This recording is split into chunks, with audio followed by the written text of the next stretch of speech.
Buenos días. Para empezar, lo que quería comentaros es poneros un vídeo para que veáis, porque la parte de mi investigación está sobre todo dedicada a lo que es el cálculo numérico y la simulación numérica de problemas reales, ¿no? Entonces, para empezar, casi os enseñaría un vídeo. A ver, que está por aquí.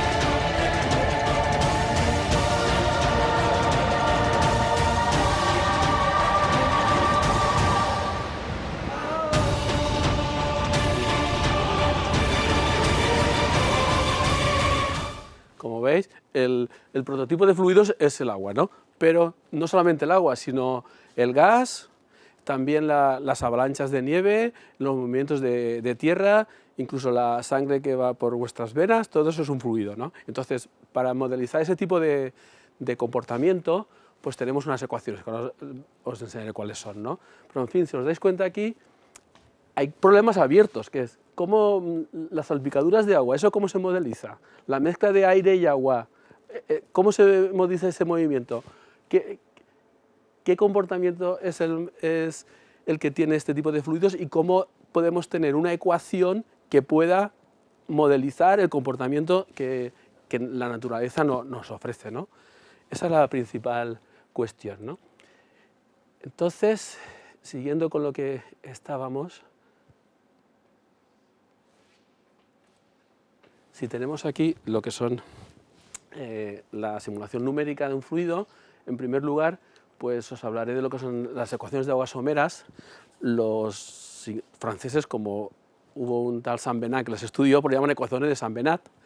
Los ingleses, shallow water, y esta es una traducción un poco libre, ¿no? Aguas quietas, aguas someras, ver cómo vamos a modelizar eso por medio de métodos numéricos que nos van a ayudar a resolver ese tipo de ecuaciones. Los métodos bidimensionales, los tridimensionales todavía no se pueden atacar porque no existe suficiente potencia computacional, y luego os enseñaré algunos vídeos, ¿no?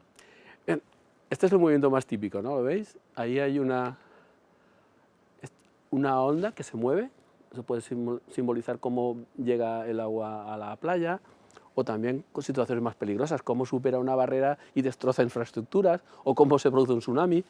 El fundamento está en una onda que le llamamos solitón, ¿no? Que aunque el nombre fue introducido pues en el siglo pasado, ya hubo un escocés, un ingeniero, John Scott Russell, que observó ese tipo de comportamiento, sobre todo cómo se movía una embarcación por unos caballos en un canal, ¿no? Antes las mercancías se transportaban por canales. Entonces, este señor, lo veis aquí, tiene cara de serio, pero era un ingeniero escocés ya de hace 2 siglos, ¿no? Pero en fin. Y en su universidad, que se fundó más tarde, la Heriot-Watt University en Edimburgo, reprodujeron el canal que él observó el movimiento de lo que es el solitón, ¿no? ¿Veis aquí cómo se mueve el solitón? Hay un émbolo detrás que empuja y produce la ola, ¿no? Entonces, los ingleses, los británicos en este caso, tendrán sus cosas, ¿no? Tendrán sus cosas raras, ¿no? Pero valoran mucho a la ciencia, tienen una gran cultura científica. A los ingenieros y a los científicos los tienen en consideración, valoran su trabajo, cosa pues que aquí estamos un poco en falta, ¿no? Pero en fin, hicieron un congreso de matemáticas sobre lo que son los solitones y fueron al canal a ver cómo funcionaba y demás. Y les gusta reproducir sus descubrimientos y mostrarlo, incluso invertir aquí pues, en un pequeño canal para reproducir aquello, ¿no? Entonces, vosotros que sois matemáticos y sois un poco incrédulos, ¿no? Pues para que veáis que los solitones existen en la naturaleza, podéis cogeros la ecuación de Cote-Borde-Bries y ver que una de las soluciones es un solitón, una ola solitaria que se desplaza en el tiempo sin deformarse demasiado, ¿no? Eso es lo que es un solitón, ¿no? Pues ya tenéis alguna tarea que hacer si queréis, ¿no? Un solitón también puede ser un overtopping, ¿no? También en Inglaterra, como tienen en sus costas muchos acantilados y muchas infraestructuras, pues se preocupan de ver qué ocurre cuando una ola golpea y no solamente allí, sino que podéis ver imágenes de San Sebastián de hace unos años, donde hubo un temporal. Estos días también ha habido, pero esos todavía no los han puesto en la red, pero hay aquí imágenes. Esto es San Sebastián. No sé si fue en el 2008-2007, ¿no? También hay olas aquí enormes, ¿eh? No sé si lo podéis ver ahí. Esto se puede aumentar de tamaño. Bueno, pues para que lo veáis, que casi siempre os enseño cosas que están en la naturaleza y que se pueden ver, ¿no? Pues eso se le llama un overtopping, o sobre rebosamiento. Y si está aquí la pantallita, podemos continuar con el PowerPoint. También hay un vídeo, ¿no? A ver si el cañón este lo coge. A ver. Pues eso es un overtopping, ¿no? Que ese es pequeñito, pero lo que conviene saber es cómo se va a producir, qué potencia va a tener y cuándo va a llegar. Por eso los japoneses, que tenían más presupuesto que la zona de Indonesia, donde no sé si sabéis el tsunami este del 2004, donde fue devastador, pues tienen controles de alerta de tsunami, y cuando prevén que va a haber un tsunami, pues a veces con 5 o 10 horas de diferencia pueden actuar, ¿no? Y pueden salvar vidas así, ¿no? El más conocido, el más devastador de estos últimos años fue el tsunami de 2004, ¿no? Como veis, se produjo aquí, en Indonesia, y la ola fue arrastrando. Aquí, como no había alerta tsunamis, porque estos países pues, son pobres, tuvieron que pagar un coste humano muy elevado, ¿no? No sé si hubo más de 200.000 muertos y millones de euros en pérdidas, ¿no? No sé si actualmente ya comentan que habían puesto algún tipo de alerta tsunami por aquí. Pero un tsunami más que nada se produce, por avanzar, cuando el movimiento de las capas tectónicas se produce un golpe violento, y es como si los que vais a Benicàssim al ¿cómo se llama esto? El parque acuático en Aquarama, veis que a la piscina tiene un émbolo detrás que crean la ola, ¿no? Y crean una piscina con olas, ¿no? Un tsunami es algo parecido, pero a mucha mayor escala. Unas capas, esta zona es de movimiento sísmico o elevado, y entonces cuando hay un terremoto en el fondo del océano, pues una capa se pone encima de la otra y es cuando se crea el tsunami, ¿no? En Chile también hubo uno hace muchos años, y también, si os dais cuenta, en el mapa de Chile, la parte de abajo, que está toda escarpada, parecida a la zona de las rías de Galicia, esa zona estaba más o menos recta, y creo que fue por el 57-58, en el año 1957-58, hubo un tsunami parecido al de Indonesia, y toda esa parte la arrasó, ¿no? Ahora queda muy bonita, porque sí, está llena de lagos y con mucha vegetación, pero en aquel momento también fue catastrófica, ¿no? Y hubo grandes pérdidas humanas. Porque son matemáticos, vamos a estar en las ecuaciones. No vamos a entrar mucho porque tampoco es cuestión de cansaros, ¿no? Esto es lo que sería, si decidierais estudiar este tipo de ecuaciones, vuestra investigación, ¿no? Es una ecuación en derivadas parciales que quiere emular el comportamiento que acabamos de ver en el vídeo y en los dibujos, ¿no? Entonces tenemos, las incógnitas son la altura del agua, es la h, y la q es el caudal, que es la h multiplicada por la velocidad que lleva el agua, ¿no? Y es una ecuación evolutiva, depende del tiempo, y en una dimensión espacial, o sea, consideramos solamente en el eje de las x que hay movimiento, viene gobernada por esta ecuación de aquí, donde aparecen aquí ecuaciones de segundo grado, que esta ecuación de las parciales no es lineal, por eso produce soluciones discontinuas, y se tiene en cuenta también la gravedad, porque vamos a considerar un fluido libre, ¿no? Vemos aquí el suelo y aquí el agua arriba, ¿no? Y esto sería la costa, ¿no? Pues estas son las incógnitas. Este sería el fondo, que es la ecuación del fondo, que aparece reflejada en un término que llamamos término fuente, que si seguís estudiando veréis que este término fuente causa graves problemas de estabilidad en la ecuación y que hace falta investigarlo. Y también si en una dimensión lo que sería la anchura del río o por donde se puede mover el agua, el canal, ¿no? El término fuente tiene un comportamiento que a veces es muy complicado de tratar, pero en una dimensión depende sobre todo del fondo, de la geometría del fondo. Si el fondo es totalmente liso, el término fuente es cero, la derivada sería cero, entonces es una ecuación homogénea, mucho más fácil de tratar, pero no emula lo que pasaría en la costa o en los tsunamis, ¿no? Porque el fondo no es constante, sino que tiene una estructura geométrica, ¿no? Que es la que influye en el movimiento del agua. También el rozamiento influye en cómo se va a desenvolver el fluido dentro del dominio donde hay que estudiarlo. Eso es una dimensión. Entonces, aquí un pequeño ejemplo académico sería este, ¿no? Ponemos unas condiciones de cómo debe ser la geometría del fondo, que en este caso sería una recta y una pendiente, una cosa sencilla, y las condiciones iniciales, ¿no? De que soltamos agua en un punto y vamos a ver qué pasa, ¿no? Y las de contorno es que, claro, no puede salirse de un determinado sitio, ¿no? Entonces, todas estas ecuaciones, pues este sería el fondo, ¿no? Y el agua la soltamos aquí y la dejamos caer, ¿no? Entonces, cuando va pasando el tiempo, pues va cayendo, simula una ola, sube por aquí, golpea y rebota, ¿no? Eso es lo que nos dicen esas ecuaciones, ¿no? Entonces, esto también está en forma de vídeo, no sé si el cañón lo va a coger o no. Si no lo coge, pues como lo tenemos por aquí fuera, pues a ver, no está aquí. Está...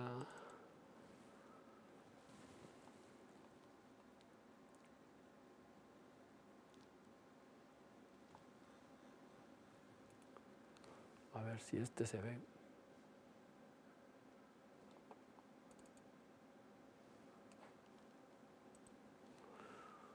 Bueno, se ve que no, el cañón no coge, ¿no? El vídeo este.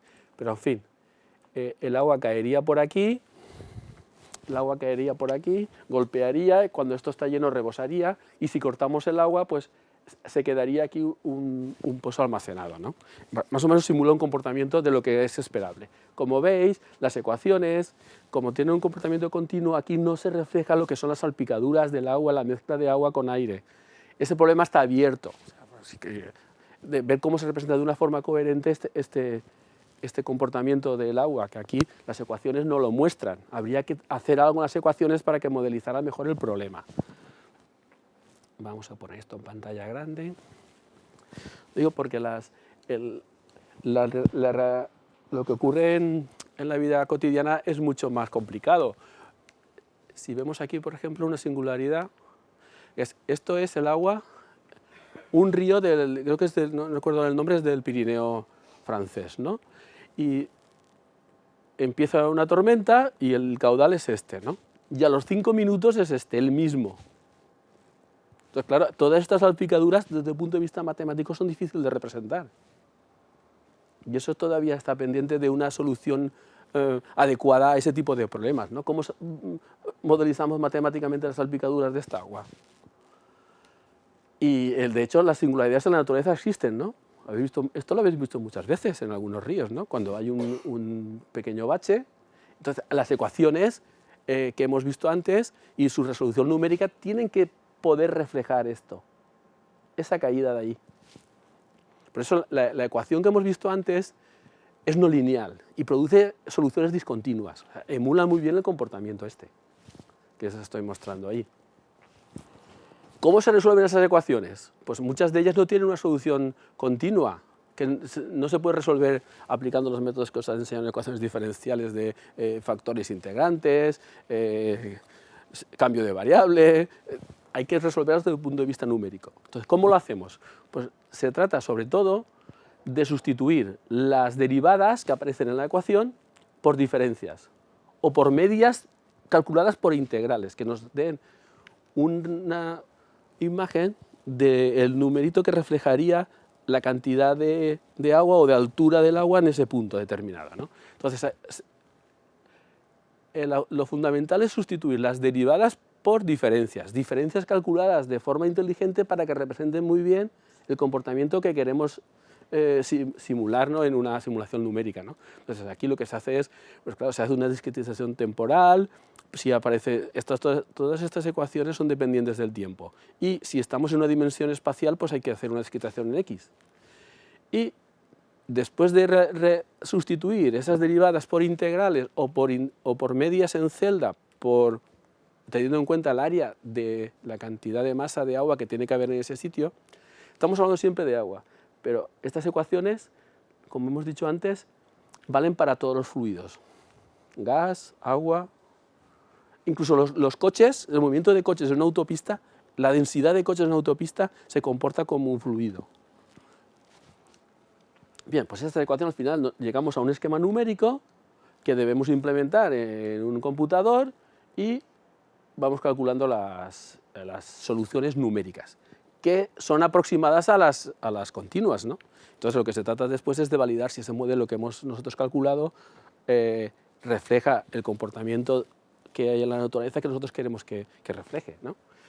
No os canso mucho más con las ecuaciones porque lo que se trata es de tener una visión de cuál es el tema que estamos investigando, ¿no? Y luego para meterse a investigar sobre este tipo de cuestiones, pues hay que tener un background de cálculo numérico y de algunos métodos elementales de computación, ¿no?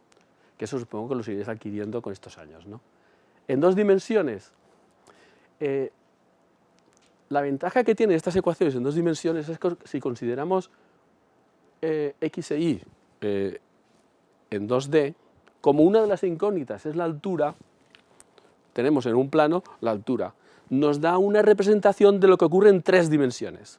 O sea, con dos dimensiones solo espaciales, como una de las incógnitas de la ecuación es la altura, podemos ver qué ocurre en tres dimensiones, o sea, en nuestro mundo, ¿no?, en donde estamos atrapados, ¿no? Entonces, las ecuaciones son muy similares.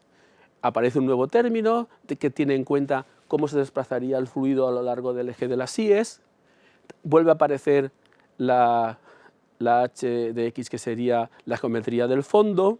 Bueno, aquí faltaría la y. En este caso, en dos dimensiones, la h depende de x y de y. Y nos aparecen los términos que dependen del rozamiento del fluido sobre el fondo.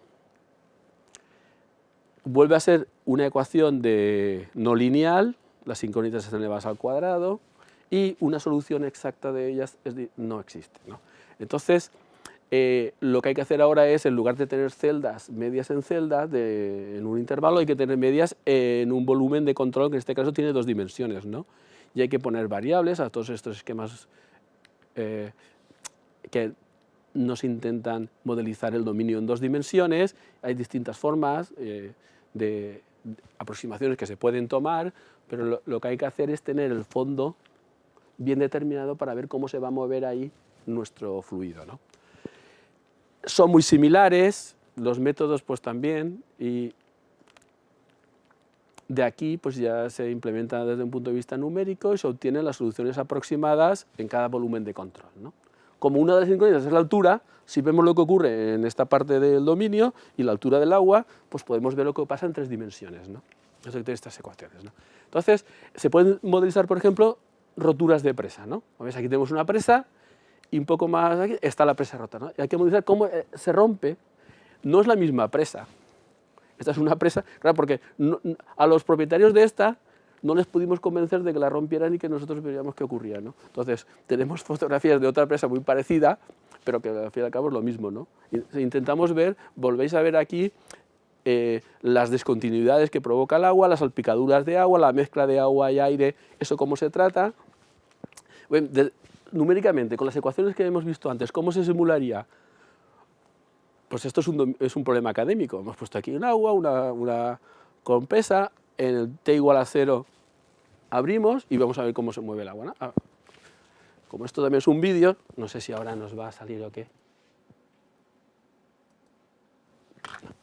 A ver si este sí que lo coge.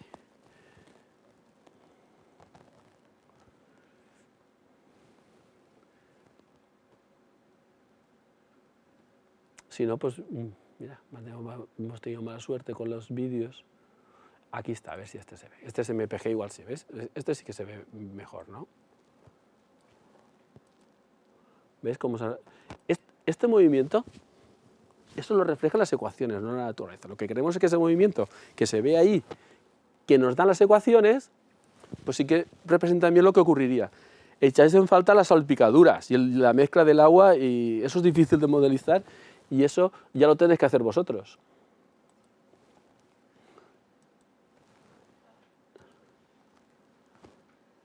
Seguimos con el PowerPoint, aquí tenemos avalanchas.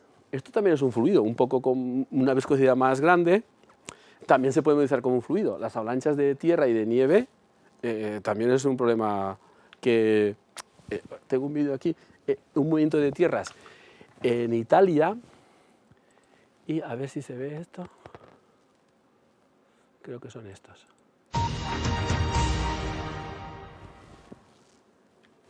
Esto es una ladera de tierra. Y está a punto de engullir un pueblo. Eso es la BBC. ¿Veis cómo se ve por ahí?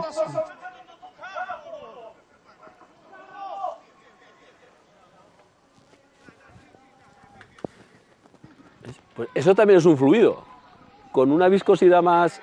Bueno, vamos a quitarlo para que no nos den la paliza. También es un fluido. Pues bien, aquí, si lo representamos con las ecuaciones que hemos visto antes, no sale el comportamiento que deben de tener las ecuaciones, no son muy parecidas a lo que ocurre en la realidad, ¿no? Entonces ahí hay que introducir lo que se llama, estos son avalanchas de nieve, lo que es el flujo granular, ¿no? Que eso todavía está. El flujo granular, incluso los anillos de Saturno, lo que ocurre en los silos, la arena de la playa, cómo se forman las dunas, pues no es un fluido como parecido al agua o el gas, es granular, ¿no? Entonces, para representar bien cómo se desenvuelve un fluido granular, hay que definir nuevas ecuaciones, ¿no? Un intento, esto no está del todo resuelto, un intento es un modelo de Savage-Hunter, que lo que hace es, en la ecuación de antes, introduce un nuevo parámetro, con una nueva ecuación al cuadrado, no lineal, para intentar emular lo que ocurre con un flujo granular, ¿no? La idea es modelizar mejor el comportamiento del movimiento de tierras, avalanchas de nieve y todo ese tipo de fenómenos que tienen que ver con un flujo que no es totalmente compacto, que está compuesto por trocitos pequeños de otro tipo de material, ¿no? Y ahí por lo que se intenta es hacer eso, ¿no? Ver cómo ocurre, se hace un mallado del dominio y se deja caer por aquí un material y a ver cómo se desenvuelve, ¿no? Hay algunos intentos, pero os digo que no está resuelto de forma satisfactoria ni al 60% de lo que el problema plantea, ¿no? Y esto es ya temas de 3 dimensiones, porque hasta ahora hemos visto la ecuación con 2 dimensiones, ¿no? Esto es mucho más difícil, porque aquí hay que tener en cuenta el dominio en 3 dimensiones, porque esta gota de agua, tanto por aquí como aquí, tiene aire, ¿no? No como antes, que veíamos el agua con un fondo y el agua se mueve arriba y una de las incógnitas es la altura. Entonces, trabajando en 2 dimensiones y una de las incógnitas es la altura, podemos saber cómo se comporta en 3 dimensiones. Esto no se puede hacer, las ecuaciones de antes no valen con esta gota de agua. Pero, hay fotografías bellísimas sobre qué ocurre con el comportamiento de agua en 3 dimensiones. Una simple gota de agua, pues eso también es un problema que todavía no está resuelto de forma satisfactoria. ¿Cómo se modelizaría el comportamiento ese, ¿no?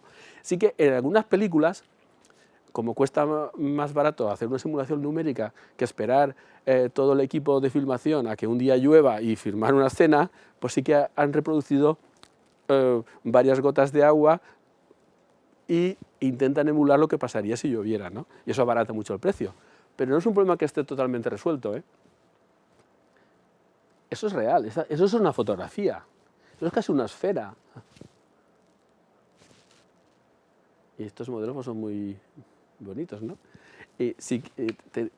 Si tenemos tiempo, pues tenía algunos vídeos de todo esto que os he dicho para que veáis lo del flujo granular. El flujo granular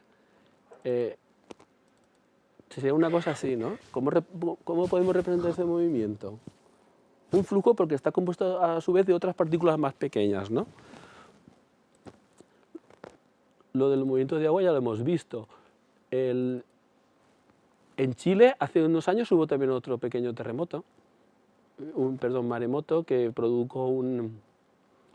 Este es el de Chile. Que si usted está en una situación como esta, tiene que saber que tiene que buscar la altura rápidamente porque va a tener ese tiempo, no más de 15 minutos, para ponerse a salvo con su familia y ayudar a los que pueda para salvar ese tipo de situación. Pero ocurrió tal cual, de manera que ya se había producido estos tsunamis y todavía las autoridades no tenían conciencia de lo que había ocurrido. Por eso que es un terremoto con este efecto secundario que es el tsunami, que ha sido muy aterrador en los bordes costeros, sobre todo el Maule. Y este otro es un...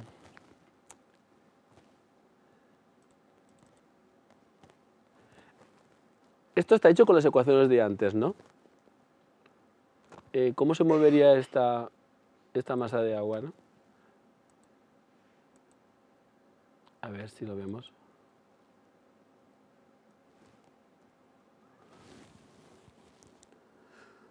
Esto igual en una película de dibujos animados sale, pero claro, le falta un poco de realidad, ¿no? No emula muy bien lo que pasa en la realidad, ¿no? Lo que hemos visto antes en las costas de Portugal, pero casi, ¿no? Casi, ¿no? ¿Sabéis que se ve ahí?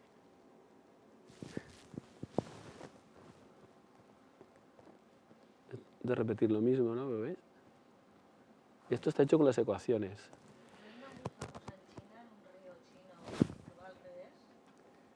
No lo sé. Yo he visto alguna película donde inundan lo que es el Big Ben y lo que es la zona de Londres, sí que está allí, ¿no? Y eso está hecho con... No han inundado Londres para hacer la película, sino que lo han hecho con herramientas de este tipo, ¿no?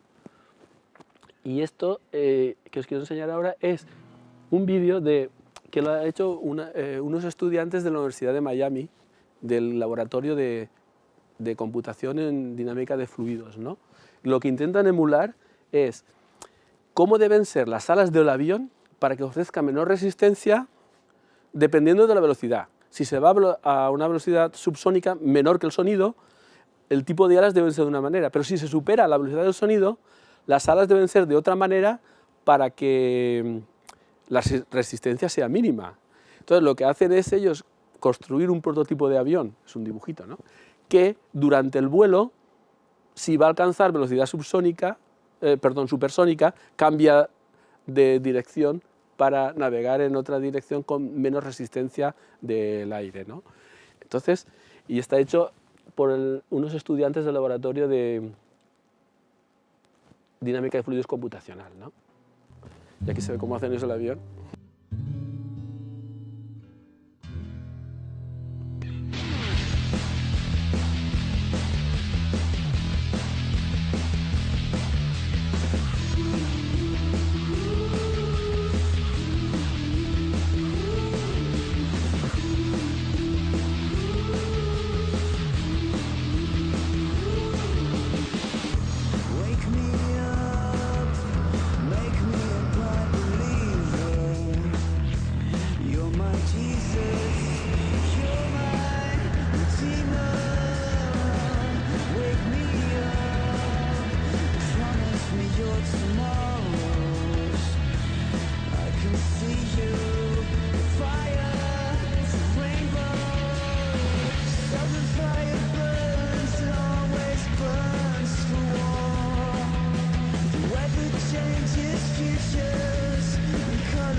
Como habéis visto, cuando va a velocidad supersónica, las salas tienen que ser más estrechas que la longitud.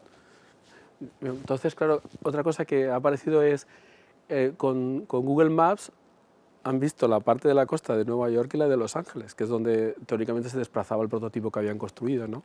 Entonces, todo esto pues cuesta de hacer y lo deseable es que haya más recursos para que aquí en España podamos hacer algo parecido. Y nada más por mi parte, doy por terminada esta introducción a la investigación que estoy desarrollando.